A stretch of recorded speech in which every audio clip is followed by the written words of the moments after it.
हाय, hello, नमस्ते. स्वागत करते तुमचं मी माझ्या आजच्या व्हिडिओमध्ये. सकाळी उठले आणि झोपेतूनच उठून माझ्या नवऱ्याने मला शिलाई करायला बसवलं. एक अर्जंट ऑर्डर घेतली होती. खो-खोची मॅच आहे, ती ऑर्डर घेतली होती माझ्या मिस्टरांनी.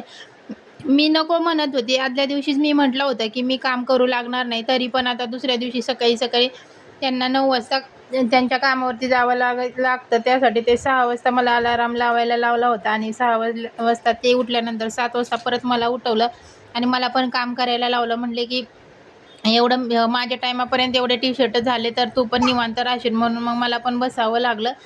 तेवढ्यात दूधवाला आला. मिस्टरांनी दूध घेतलं, चहा ठेवला आणि मी कामावर बसले होते. मी म्हटलं होतं, आता जोपर्यंत टी-शर्ट होत नाही तोपर्यंत उठायचंच नाहीये. खो-खोची मॅच आहे, एकलव्य टीम हे यांची ऑर्डर आहे. तर टी-शर्ट मी पटपट शिवायला लागले. टी-शर्ट नंतर थोडेसे शॉर्ट पण होते, पण शॉर्ट काही झाले नाही आहेत, कारण त्याचा पॅटर्न नव्हता. तर माझ्या मिस्टरांना ते परत जायचं होतं. आज माझा मूड खूप खराब होता. त्यासाठी माझे मिस्टर म्हणले होते, "संध्याकाळी तुम्हाला बाहेर फिरायला घेऊन जाऊ." तर त्यासाठी मग मी पण म्हटलं, की चला कमीत कमी या निमित्ताने मुलांना पण थोडंसं बाहेर घेऊन जाता येईल. तर जेवण वगैरे करून आम्ही संध्याकाळी बाहेर जाणार होतो. बाहेर म्हणजे फक्त आईस्क्रीम वगैरे काहीतरी खायला.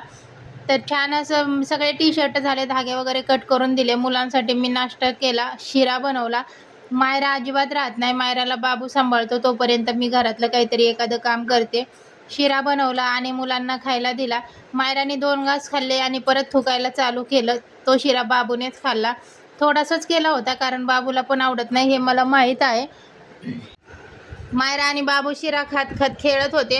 संध्याकाळी दुपारी मायरा किती मस्ती करते बघा. थोडंसं बाबूने रसना बनवून अशा बॉटल भरून ठेवतो, तर ते बॉटलची अशी मज्जा घेतात.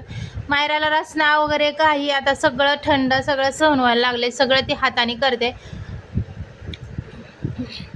नंतर मग मी मायराला थोड्याशा शेवाळ्या बनवल्या. मायरा काही जेवण वगैरे असं काही खात नाही. 2-2 तासाला तिला काही ना काही बनवून द्यावं लागतं, म्हणून थोड्याशा शेवाळ्या बनवल्या. त्याच्यातच मी थोड्या जास्त टाकल्या, कारण बाबू पण खातो. मग दोघांनी शेवाळ्या खाल्ल्या आणि मी पण थोड्याशा खाल्ल्या, कारण मी थोडंसं एक्स्ट्रा बनवते, कारण मुलांमुळं मग माझं पण खाणं होतं. त्यासाठी थोडंसं जास्त बनवते. आम्ही तिघा शेवाळ्या वगैरे खाल्ल्या. संध्याकाळी स्वयंपाकामध्ये मी केलं होतं आज डाळ भाटी. आम्ही छान असं जेवण केलं आणि आम्हाला घाई होती, की म्हणजे मी तर म्हटलं होतं, की कुल्फी वगैरे खायला इथं जवळच जावं. पण नंतर ठरवलं, खूप दिवस झालं मी नगरला गेले नव्हते बाहेर, तर थोडीशी हवा खाऊन यावं. काम काहीच नव्हतं, पण म्हटलं एक चक्कर मारून यावं ब्रिजवरून थोडंसं. कारण माझे पहिले व्हिडिओ जर तुम्ही पाहिले असेल, तर सगळे माझे पहिले व्हिडिओ ब्रिजवरचेच आहेत. तर आज नेहमी मी पार्सल टाकायला गेल्यानंतर व्हिडिओ बनवायची ब्रिजवरती, पण आज मी फॅमिलीसोबत होती. माझी 2 मुले, नवरा आणि आम्ही मस्त एन्जॉय करत. हवा खूप छान, थंड हवा होती. मस्त एन्जॉय करत होतो.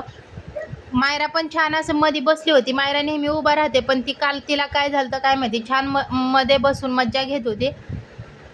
ती बाबूची ॲक्टिव्हिटी करते. जसं बाबू करेल ना तसं ती करायला बघते. बाबू शांत म्हणजे मध्ये शांत बसला होता ना, तर तिला पण असं वाटायचं, की मी पण असं मध्ये शांत बसावं. घरात पण जे बाबूला पाहिजे ते तिला पाहिजे असतं. छान असं आम्ही ब्रिजवरून वगैरे गेलो. पेट्रोल संपलं होतं. मग ते म्हटले, की पेट्रोल भरू. पेट्रोल भरायला आम्ही गेलो. पेट्रोल भरून परत आम्ही रिटर्न आलो आणि आम्हाला ब्रिजवरून जायचं होतं, कारण खूप दिवस ब्रिजवरून गेलो नव्हतं. हे आहे ते ब्रिज आहे नगरचा, कारण खूप दिवस झाले इथं आहेत. त्या तिरंगाच्या लाईटी होत्या. त्या लाईटीत व्हिडिओ खूप छान यायचे, म्हणून मी आले होते खरं तर. पण ते आता खूप दिवस झाले, 4-5 वर्ष झालं, तर त्या लाईटी खराब झाल्या होत्या. ह्या अशा छोट्या लाईटी लावल्या होत्या, तरी पण छान वाटत होतं. ब्रिजवरती आहे ते उजेड वाटत होता. पण अगोदर ज्या लाईटी होत्या त्या खूप छान दिसायच्या, त्यासाठी मी आले होते खरं तर. पण एकदम शांत वातावरण होतं, कोणी पण नव्हतं. आम्ही गेलो होतो तो टाइम होता 10-10:30चा. मायरा अधूनमधून उभा राहायची. आमच्या तिघांचं पाठीमागं फक्त एन्जॉय करायचं चाललं होतं आणि त्यांचे पप्पा फक्त ड्रायव्हर म्हणून गाडी चालवत होते. ब्रिजवरून आम्ही खाली पण ब्रिजच्या खालचा पण व्हिडिओ काढण्यासाठी ते म्हटले, की आपण इकडून जाऊ, म्हणून आम्ही थोडंसं खालून गेलो. तर हा आहे तो ब्रिज आहे आणि ब्रिजच्या खाली आहे तो. मोबाईल माझ्याकडून उलटा झाला, त्यासाठी हा व्हिडिओ आहे ते उलटा आला. मी तुम्हाला खालचा व्हिडिओ दाखवते, तुम्ही पहा. हे आहे ते ब्रिजच्या खालचं वातावरण आहे. उशीर झाला होता, उशिरा गेलो होतो आम्ही, त्यासाठी एवढं ट्रॅफिक पण नव्हतं. छान आम्हाला एकदम रिलॅक्समध्ये फिरता आलं आणि व्हिडिओ पण छान काढता आले. आज मी तुम्हाला पूर्ण नगरचा ब्रिज दाखवला. केडगावपासून ते नगरपर्यंत माझा व्हिडिओ चालूच होता, मी कुठेही स्किप नाही केला. तर असा होता माझा आजचा व्हिडिओ. तुम्हाला कसा वाटला ते कमेंट करून नक्की सांगा. व्हिडिओ आवडला असेल तर व्हिडिओला लाईक शेअर सबस्क्राईब नक्की करा आणि भरभरून प्रेम द्या. थँक्यू.